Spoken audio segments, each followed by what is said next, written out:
Bienvenue dans le Book Fight Club, un podcast rien que pour les kids qui te raconte des personnalités qui inspirent pour te donner envie de lire. Scientifiques, artistes ou figures historiques, ici on te raconte des destins magnifiques.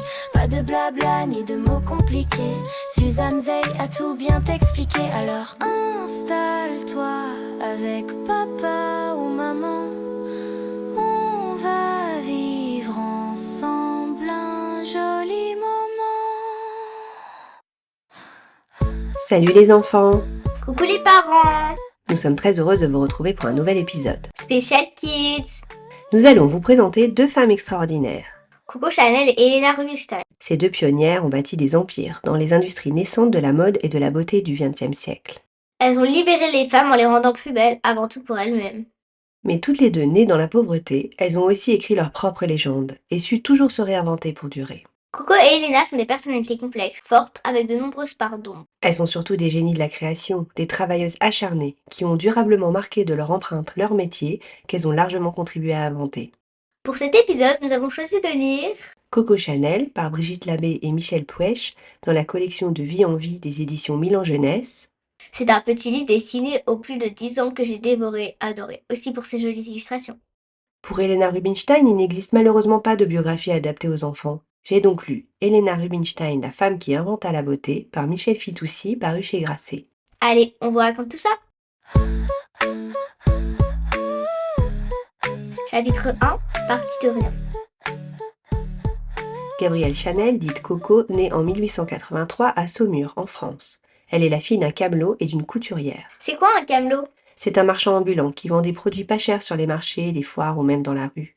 Gabrielle est l'aînée d'une fratrie de 6 enfants et grandit dans un foyer pas très joyeux. Sa mère est épuisée par ses grossesses successives et son père pas très gentil, et souvent absent. Quand sa mère meurt de la tuberculose, Gabrielle a 12 ans. Son père la place avec ses deux petites sœurs à l'orphelinat et on voit ses deux petits frères travailler dans une ferme. Mais c'est horrible! Oui, ce traumatisme pousse Gabrielle à s'inventer une autre vie, avec un père aventurier, parti faire fortune à New York. C'est vraiment triste. Oui, Gabrielle s'invente beaucoup d'histoires pour affronter sa triste réalité, ou plus tard magnifier sa légende. D'ailleurs, on sait maintenant que cette histoire d'orphelinat, en fait, c'est du mytho. Après la mort de sa mère, Gabrielle est en fait placée chez une cousine comme domestique. Donc Gabrielle Chanel, quand elle est devenue Coco, a en fait volé l'histoire de sa meilleure amie et jeune tante, qui a quasiment le même âge qu'elle, Adrienne Chanel, qui elle a bien vécu à l'orphelinat. Ah, mais c'est fou! Oui, un peu. Avec Adrienne, elle rêve de prince charmant, mais ne veulent pas se marier avec le premier venu. Donc, à 18 ans, les deux jeunes filles partent en pension dans un collège religieux où elles reçoivent une formation de couturière. Les deux amies inséparables sont ensuite embauchées dans un atelier de couture spécialisé en linge de maison. Elles travaillent dur et se partagent une petite chambre. Mais avec leurs maigres économies, elles parviennent à s'offrir quelques loisirs. Elles sortent à la Rotonde, un café-concert fréquenté par des officiers de l'armée.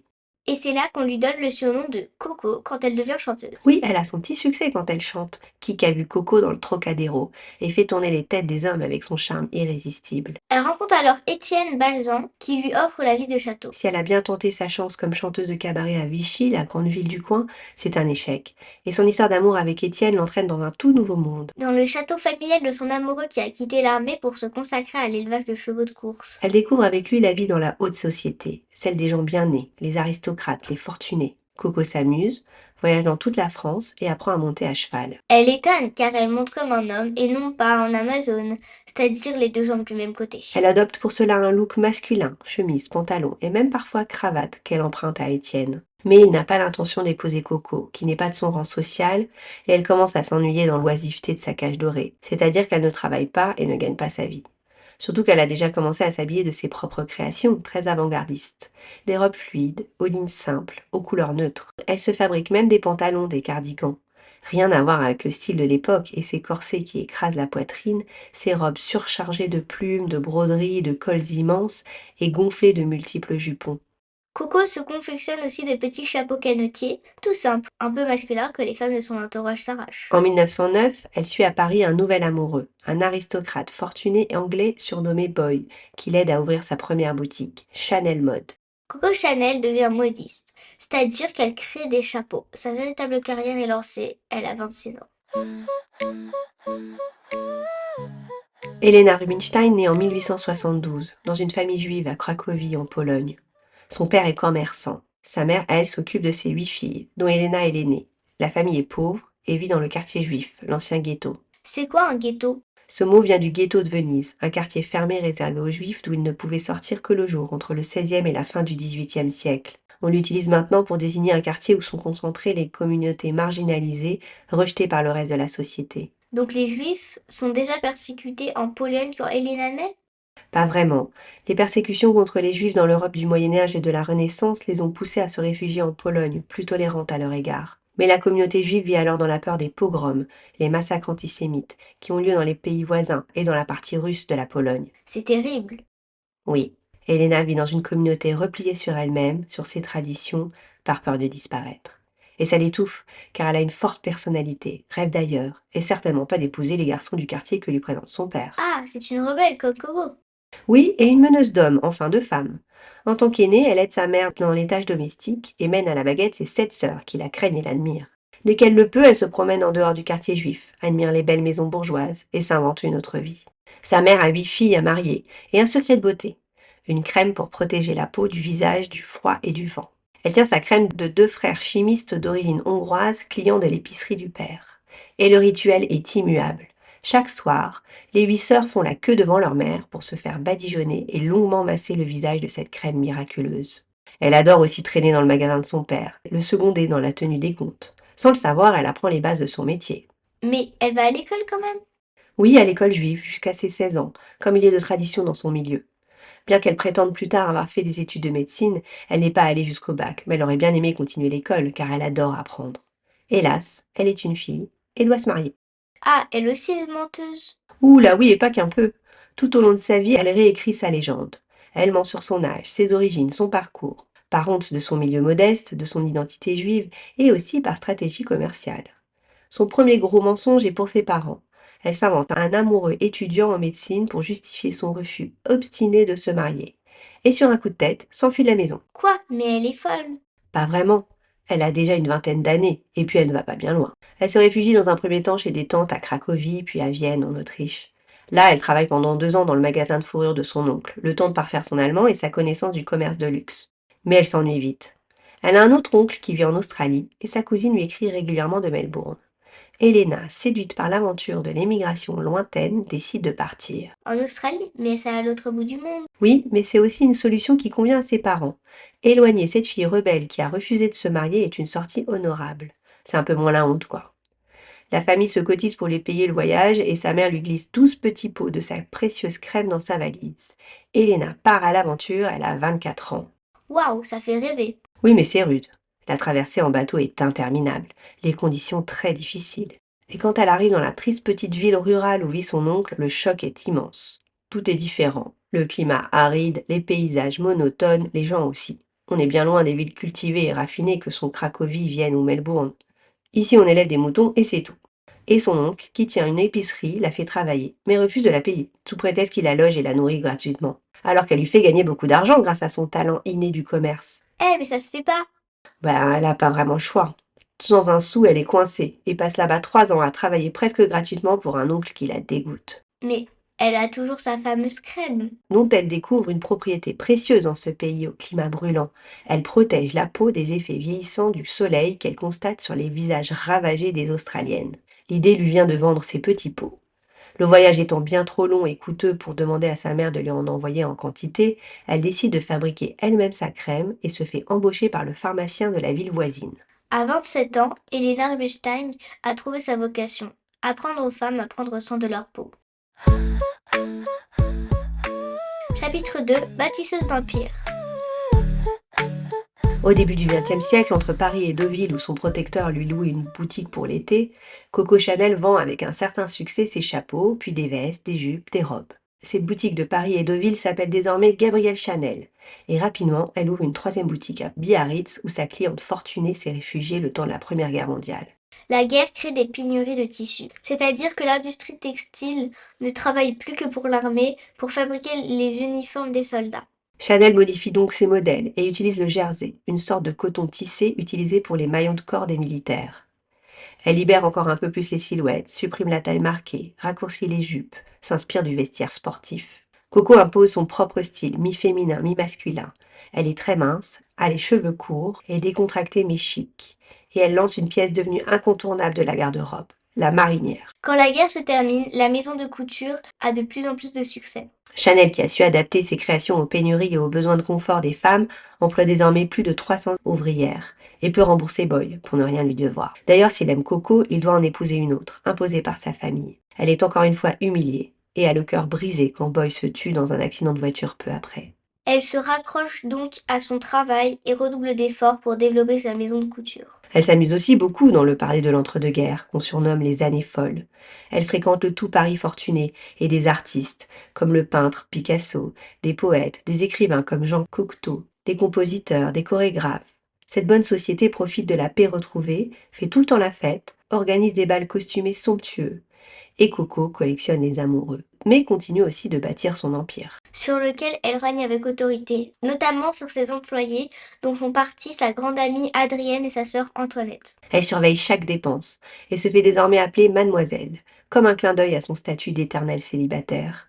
Car elle n'a pas besoin de mari, Mademoiselle Chanel est libre et décide de se lancer dans le parfum. Quand elle choisit le 5e échantillon qu'on lui propose, elle décide de l'appeler numéro 5. Tout le monde se moque de ce nom absurde, mais Chanel a l'idée de génie de ne d'abord pas commercialiser sa fragrance si originale, mais plutôt d'en offrir quelques flacons aux femmes les plus élégantes de Paris. Le bouche à oreille fait le reste et toutes les Parisiennes fortunées veulent acheter le parfum. Et au-delà, car on commence à parler de Chanel à New York, Londres. Les élégantes du monde entier adoptent le style Chanel. Quand elle signe un accord avec les frères Wertheimer pour la fabrication et la distribution des parfums Chanel, elle fait jackpot. Le numéro 5 devient l'un des parfums les plus iconiques, les plus connus et les plus vendus au monde.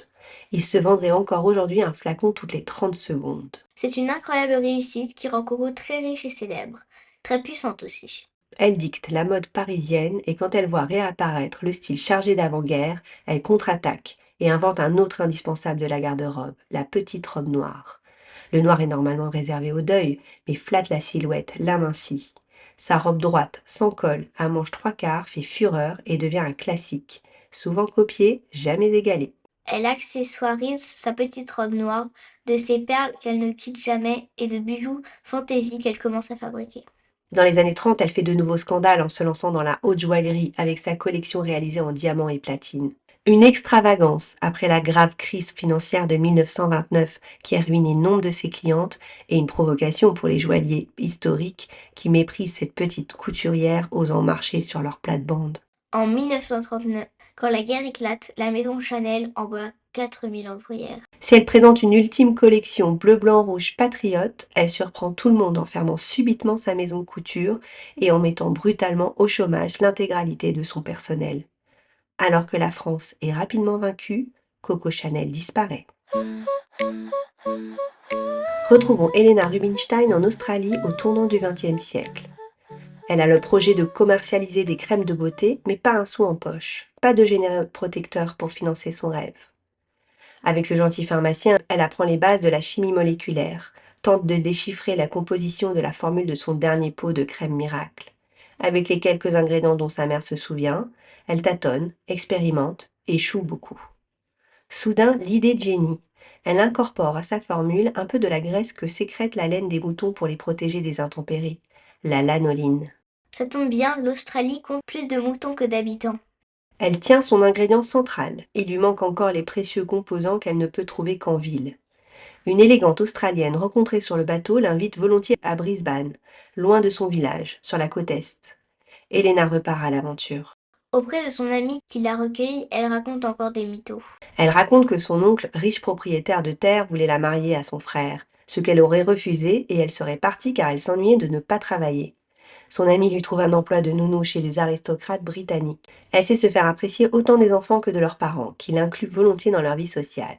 Elle apprend tout des bonnes manières de la haute société et brille par son exotisme. Ses belles histoires, pour la plupart inventées, elle se crée un personnage. À Brisbane, la végétation est luxuriante et elle expérimente avec tout ce qu'elle trouve. Elle s'instruit sur la botanique pour apprendre tout des bienfaits des plantes, de l'art antique de la cosmétologie, la science dédiée aux soins de la peau. Elle fait tester aux dames les quelques pots que lui envoie sa mère, succès à chaque fois. Elle décide de se lancer à Melbourne. La ville est riche, moderne, cosmopolite. C'est là que les suffragettes, les féministes, obtiennent le droit de vote en 1901. mais elle doit cumuler 2 boulots de serveuse. Elle travaille dans des cafés à la mode, qui concentrent autant les artistes que les membres de la bonne société de Melbourne. Les hommes la courtisent car elle est séduisante avec sa peau parfaite, son teint pâle et son allure fière. Mais c'est surtout son intelligence et son humour qui séduisent. Si on ne sait s'ils ont été ses amoureux, 5 hommes deviennent ses amis et la soutiennent dans son projet. Un peintre, un exportateur fortuné, un imprimeur, un importateur de porcelaine de Chine et le président d'une entreprise pharmaceutique. Ils sont comme les pièces d'un puzzle manquant, chacun avec leur expertise. Elle apprend les bases du marketing, de la publicité, accède à un vrai laboratoire pour parfaire sa formule. La crème Valaz, qui signifie don du ciel en hongrois, est née. Elena ouvre en 1902 sa première boutique. Elle soigne tous les détails, une décoration moderne, un design sophistiqué pour ses pots frappés de son logo aux influences égyptiennes, une communication efficace. Le succès est immédiat. Elle développe vite des nouveaux produits. Très vite, elle ouvre un institut de beauté, un nouveau concept où les clientes viennent se faire conseiller, chouchouter et repartent avec une gamme de soins complète. Elle invente un nouveau métier, esthéticienne, et forme une armée de jeunes femmes capables de prendre soin de leurs clientes et de leur vendre des produits. Elena Rubinstein conquiert ainsi facilement Sydney, l'autre grande ville d'Australie, la Nouvelle-Zélande voisine, et fait venir une de ses sœurs pour tenir ses salons pendant qu'elle part à la conquête de l'Europe. Elle commence par faire la tournée des scientifiques les plus à la pointe sur tout ce qui touche à la beauté, médecins, dermatologues, diététiciens, et adosse ainsi un peu plus le sérieux de sa marque à la science. Elle force leurs portes car elle est une femme et beaucoup de ces messieurs pensent que sa place est au foyer. Trop ringard. Oui. En France, les découvertes de Pasteur sur les bactéries ont révolutionné la médecine et les connaissances sur cet organe extraordinaire qu'est la peau. Elle tombe amoureuse du Paris de la Belle Époque. Son bouillonnement culturel et scientifique, son optimisme en le progrès, en l'avenir. Elena comprend une chose essentielle. La beauté passe par une hygiène de vie complète. Soins de la peau, mais aussi exercice physique et alimentation diététique. Elle termine sa tournée européenne par Londres, où la beauté est plus qu'ailleurs réservée à l'élite. C'est là qu'elle ouvre son premier salon européen en 1909. Conquérir Londres n'a pas été une mince affaire. La haute société est fermée, antisémite, et se préoccuper de sa beauté vulgaire. C'est comme si elle redémarrait de zéro, sauf qu'elle a désormais les moyens. Les londoniennes sont d'abord méfiantes, snobs. Qui est cette Madame Rubinstein? D'où vient-elle? Elena, qui a fermé son style personnel avec son accent exotique, son immuable chignon, ses robes de couturier parisien et ses gros bijoux qu'elle collectionne déjà avec passion, suscitent la méfiance, voire du mépris. Mais le bouche à oreille sur l'efficacité de ses traitements sur l'acné, les rougeurs et les effets du temps fait le reste. Elena Rubinstein bâtit son empire salon après salon. Paris, où elle s'installe en 1912, ouvre sa première usine et se lie d'amitié avec le même tout Paris que Chanel, qu'elle croisera régulièrement d'ailleurs, sans qu'elles ne deviennent vraiment amies. Mais elles se respectent, d'égal à égal. Quand éclate la Première Guerre mondiale, Elena quitte l'Europe et part à la conquête de New York. Chapitre 3 des parts d'ombre. Faisons un bond dans le temps, d'une guerre à l'autre, et retrouvons Coco Chanel à Paris en 1939. Si elle a fermé sa maison de couture, elle a conservé son activité de parfum, dont la boutique reste ouverte sous l'occupation allemande. Déjà âgée de 57 ans, elle vit une passion amoureuse avec un employé de l'ambassade allemande beaucoup plus jeune qu'elle et qui est sans doute un espion. Chanel commet alors une trahison impardonnable. Profitant des lois antisémites qui persécutent les juifs et leur volent leurs biens, elle fait intervenir les autorités allemandes pour tenter de récupérer la totalité des droits sur les parfums Chanel qui appartiennent aux frères Wertheimer qui sont juifs. Mais c'est grave ce qu'elle a fait. Oui, mais heureusement, ils se sont réfugiés en Amérique et ont été prévoyants, en confiant légalement leur affaire à un ami français loyal. Là, l'histoire devient folle. Coco devient espionne pour l'ennemi allemand. Elle est à Berlin en 1943 pour tenter de négocier une paix séparée entre l'Allemagne et la Grande-Bretagne, prétendant agir au nom du Premier ministre anglais Winston Churchill, qu'elle a connu grâce à son ancien amoureux, le duc de Westminster. L'opération secrète échoue et à la Libération, Coco Chanel est arrêtée pour avoir collaboré avec l'ennemi. Churchill l'a fait libérer et elle s'exile en Suisse. Cette face honteuse de son histoire ne commencera à être dévoilée que dans les années 70 après la mort de Coco. De son exil suisse, Chanel observe le renouveau de la mode d'après-guerre et le new look de Christian Dior qui fait fureur et redonne des formes aux femmes. Taille fine marquée et corsetée, poitrine exagérée. Coco enrage. elle qui a libéré le corps des femmes de ses carcans. Elle fait donc son grand retour à Paris à l'âge de 71 ans. Et rouvre sa maison de couture avec l'appui des frères Wertheimer qui ont besoin de son génie créatif pour relancer l'activité parfum. Sa première collection, calquée sur ses silhouettes d'entre-deux-guerres, est un échec. Plus dans l'air du temps. Les frères Wertheimer lui rachètent donc la maison de couture, mais lui redonnent une chance, en la gardant à la tête de la création. Coco rebondit vite. Le nouveau style Chanel est composé d'un tailleur de tweed. C'est une sorte de laine tissée. Une blouse de soie, de chaussures bicolores et d'un sac en cuir matelassé à chaînes dorées. C'est un immense succès. Ce look devient l'uniforme iconique de la femme moderne des années 60. Et Mademoiselle Chanel incarne de nouveau le chic parisien. Ses créations apparaissent au cinéma, portées par des actrices célèbres, jusqu'à la première dame des États-Unis, Jackie Kennedy, qui immortalise le tailleur Chanel quand son modèle rose est éclaboussé du sang de son mari président assassiné, John Fitzgerald Kennedy. L'empire Chanel renaît de ses cendres, plus puissant que jamais. La célèbre Marilyn Monroe fait scandale quand elle déclare ne porter rien d'autre que quelques gouttes de numéro 5 pour dormir. Ah bah d'accord, la gênance. Mais le mouvement de libération de mai 68, cette révolution de l'amour portée par la jeunesse née après-guerre et son style libre et cool en mini-jupe et jean déplaît foncièrement à Mademoiselle Chanel.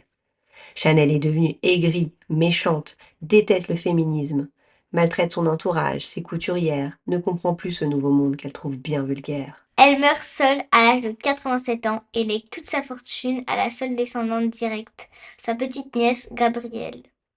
Bah dis donc, elle s'appelle toute Gabrielle. Hein. Le groupe Chanel, lui, revient aux frères Wertheimer et continue de prospérer, figurant parmi les acteurs majeurs mondiaux de la mode, de la joaillerie, des accessoires, du maquillage. Retour au début de la Première Guerre mondiale en 1914 à New York. Helena Rubinstein est éblouie par cette ville ultra-moderne. Une fois encore, elle redémarre de zéro, car personne ne la connaît en Amérique. Si elle est devenue américaine par son mariage avec un journaliste d'origine polonaise, la société commence à se méfier de ces réfugiés européens fuyant la guerre. Cette petite femme juive richissime intrigue et arrive à un moment de bascule dans l'histoire de la libération des femmes. L'idéal féminin américain dérive en quelques années seulement de la femme au foyer qui ne s'autorise pas à prendre soin d'elle à la femme indépendante qui travaille et dépense sans compter pour se sentir belle. Helena a quelque chose à offrir au marché de la beauté américain, son expertise, ses produits et sa personnalité. Elle vient se mesurer sur son terrain à sa plus grande rivale, l'américaine Elizabeth Arden, déjà à la tête d'un joli petit empire avec des salons à New York, Boston et Washington, et dont les produits sont distribués dans les grands magasins de luxe. À New York, Helena ouvre son plus beau salon, le plus luxueux, le plus raffiné, le plus moderne aussi. Et elle conquiert immédiatement le cœur des journalistes de la presse féminine, séduite par cet incroyable petit bout de femme si original et son histoire si extraordinaire, qu'Helena a encore enrichie de pures inventions. Quand son mari et ses deux jeunes fils la rejoignent à New York, elle ne leur accorde pas une minute tant elle s'acharne à conquérir l'Amérique. Et c'est là sans doute sa part d'ombre la plus triste. Helena, qui se fait appeler Madame, est odieuse avec ceux qui l'aiment. Ses sœurs et cousines de Pologne, qu'elle fait venir les unes après les autres pour diriger ses salons d'Australie et d'Europe, subissent son tempérament exigeant, souvent cruel, son avarice, ça veut dire qu'elle peut être radine avec ses sous, car en fait elle a toujours peur de redevenir pauvre. Elle manque aussi de gratitude, elle est incapable de dire merci, de faire des compliments. Elle divise pour mieux régner et monte ses employés les uns contre les autres. Son mari, qui l'aide énormément dans l'aspect créatif de son travail, est aussi paresseux, dépensier, infidèle. Leurs disputes sont terribles, mais ils finissent toujours par se réconcilier, car il dépend d'elle financièrement. Elle le sait et en profite. Mais c'est avec ses fils que sa faillite est la plus grande. Helena est une mauvaise mère. Son premier fils naît quand elle ouvre son premier salon de Londres. Cette grossesse l'embarrasse et ce bébé l'indiffère. Elle retourne à son principal chef-d'œuvre, son travail, dès qu'elle le peut.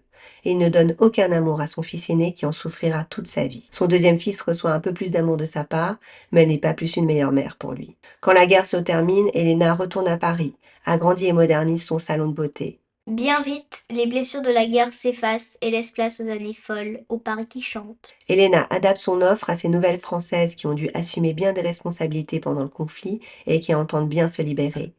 Elle étoffe sa gamme de maquillage, propose des cours de gymnastique aux Parisiennes qui veulent rentrer dans les robes droites de Mademoiselle Chanel. Avec la nouvelle vogue du bronzage, Helena, qui a le soleil en horreur, lance une gamme de crèmes protectrices contre les ultraviolets. Elle fréquente les artistes, les aime, les soutient aussi.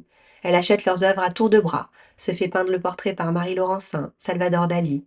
Elle est autant dépensière et généreuse qu'elle peut être radine et peste. Et elle voyage inlassablement, étend son empire, ouvre des salons à Chicago, aux États-Unis, à Buenos Aires, en Argentine. En 1929, juste avant la catastrophique crise financière qui ruine une grande partie de l'industrie américaine, Elena a réussi à sauver son entreprise par un habile tour de passe-passe financier, ce qui lui permet d'affronter la Grande Dépression, la terrible crise économique qui suit l'effondrement de la bourse, sans licencier un seul de ses employés. Mais les clientes n'ont plus d'argent à dépenser en crème et maquillage. Elle sort alors un livre, L'art de la beauté féminine, et fait une grande tournée de promotion. Elle défend l'idée que la beauté n'est pas frivole et reste la clé de la liberté pour les femmes. Et en profite pour rajouter une couche sur sa propre légende personnelle. Ça marche, le livre cartonne et les ventes redécollent. Mais Elena, qui a plus de 60 ans et ne s'est jamais arrêtée de travailler, commence à fatiguer, à déprimer. Son mariage sombre. Et elle n'a créé aucun lien avec ses fils. Quand la Seconde Guerre mondiale éclate, elle est à Paris avec son deuxième mari, un prince russe désargenté. Il n'embarque pour New York qu'au tout dernier moment, quand les Allemands sont aux portes de Paris. Elle a le cœur brisé de partir et craint pour les membres de sa famille restés en Pologne.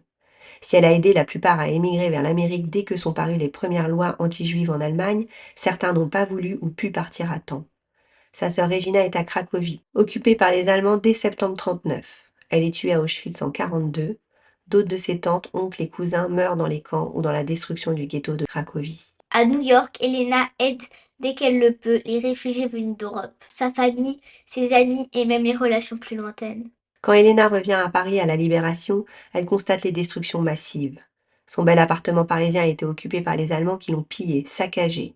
Son usine a été détruite, ses formules secrètes disparues. Parce qu'elle est juive, tous ses biens ont été volés, ses comptes en banque vidés.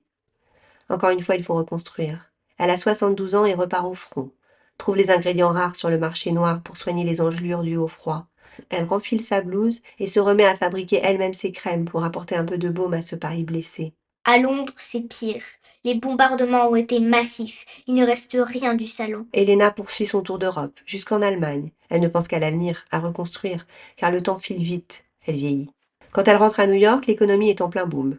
L'industrie cosmétique explose. Elena continue d'innover, d'enrichir ses gammes, d'étendre son empire au Canada, en Afrique du Sud, au Moyen-Orient. Elle se met en scène dans une pub télé audacieuse qui cartonne et la fait connaître de la jeune génération. Jusqu'au bout, elle travaille, invente, régente. Jusqu'à ce jour où Elena Rubinstein s'éteint à 93 ans. Son empire emploie alors 32 000 personnes dans 30 pays différents. Alors Suzanne, t'en penses quoi de ces deux personnalités incroyables? Elles sont vraiment trop stylées, même si elles n'ont pas toujours été très honnêtes et gentilles. Ce que je retiens surtout, c'est qu'elles se sont battues pour gagner leur indépendance et encourager les femmes à en faire de même. Et ça, c'est vraiment cool. Oui, c'est vrai. Voilà, c'est fini. Merci de nous avoir écoutés. N'hésitez pas à découvrir les autres épisodes spécial Kids. Et les parents, ceux pour les adultes. On vous donne rendez-vous au prochain épisode. Allez, à plus!